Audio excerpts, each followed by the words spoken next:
Alright, today I will be sharing with you my research to date on the Virginia State Capitol building. Designed by Thomas Jefferson and the French architect Charles Louis Clemenceau.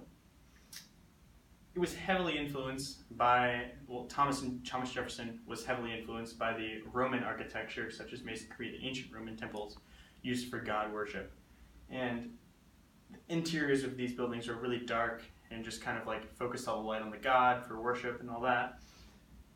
Jefferson really he paid attention to the architecture on the outside. He really liked the powerful columns, just the old look, and just the really powerful Roman look that wasn't really seen in Europe at this time. And Virginia didn't have a powerful government building like this to show the world.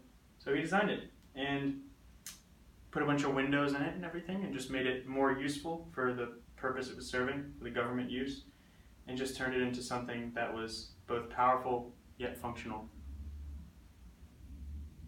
Alright, the construction started in 1785 and was completed in 1788.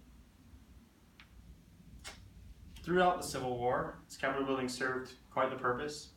It was the Confederate Capitol from 1861 to 1865.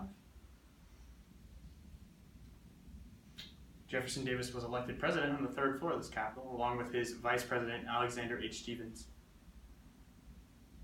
Throughout the Civil War, or during the Civil War, or after the Civil War, Abraham Lincoln toured Richmond 2 days after the Confederates evacuated the city. And not 2 weeks later, he was assassinated. It's just kind of a fun fact, not necessarily something about the actual building that much. But throughout or during the Civil War, or after the Civil War, the Capitol building became the Union headquarters and served as the Union headquarters until the end of the military occupation of Richmond.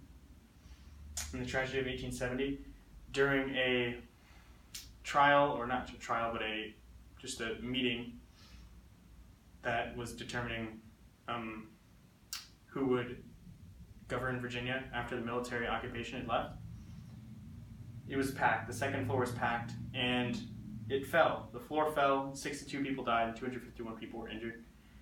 And this was all because the House of Delegates, they voted to remove the structural columns on the room below, just to make the room look better, and the floor immediately started to sag, but they ignored it, and then this happened. So.